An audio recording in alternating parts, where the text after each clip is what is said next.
Good afternoon, my brothers and sisters in Christ, and happy Sabbath day. Sabbath day. Okay. Uh, um, and this is also a very, very blessed Sabbath because this is the first Sabbath we have in this house in a long time. So, uh, so let's get started with today's doctrine. The doctrine I studied is about the doctrine of the Sabbath, and many people around the world actually regard the seventh day of the Sabbath as a holy day, especially the Jews and the Israelites, and even some Muslim people consider the Sabbath to be a holy day of rest. But what makes this day so special, and why is it so different from all the other days that we do our works, like in the 6 other days that we do our works? The answer is found in Genesis chapter 2, 1 to 3.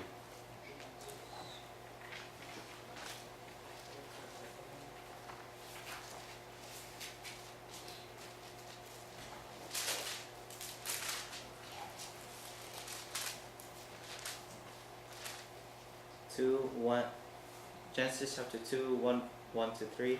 Thus the heavens and the earth were finished, and all the host of them. And on the 7th day God ended his work which he had made, and he rested on the 7th day from all his work which he had made.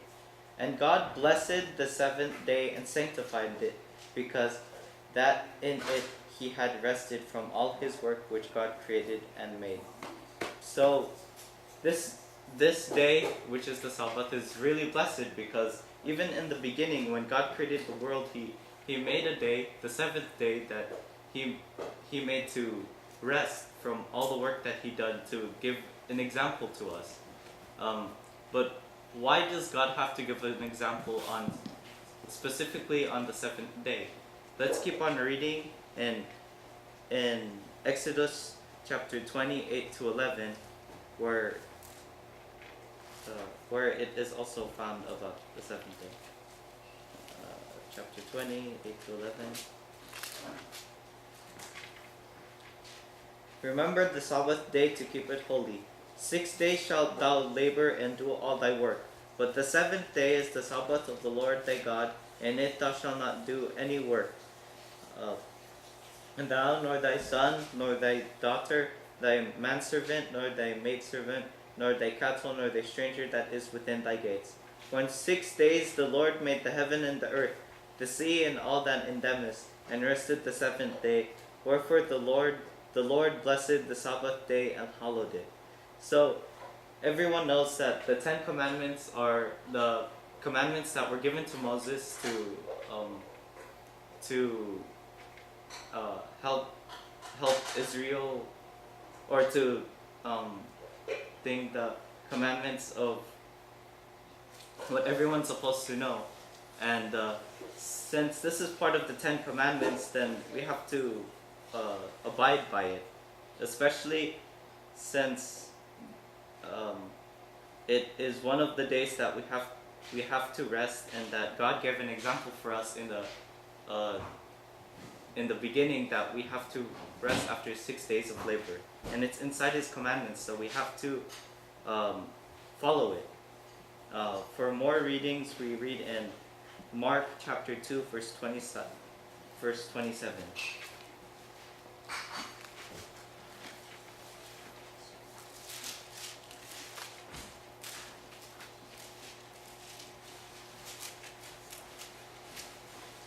And in Mark chapter 2, verse 27, it says, "And he said unto them, the Sabbath was made for man, and not man for the Sabbath."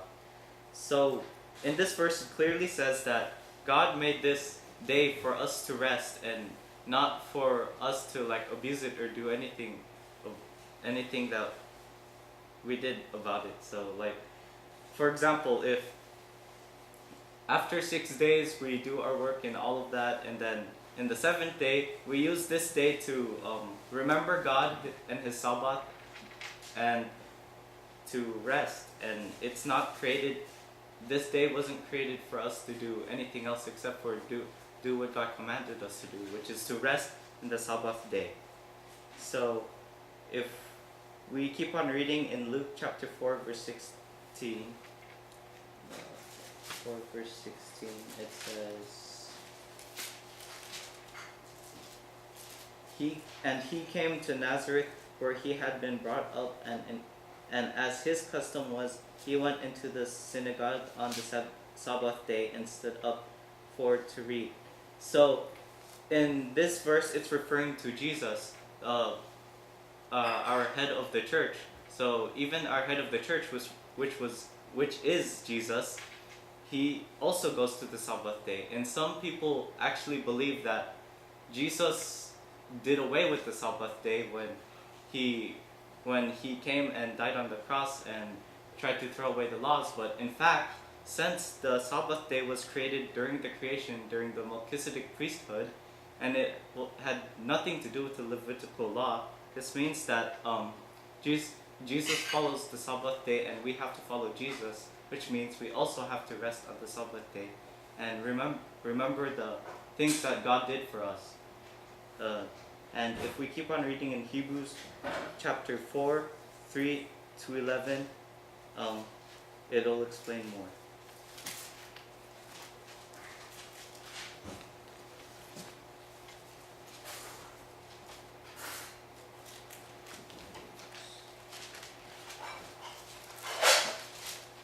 Chapter 4.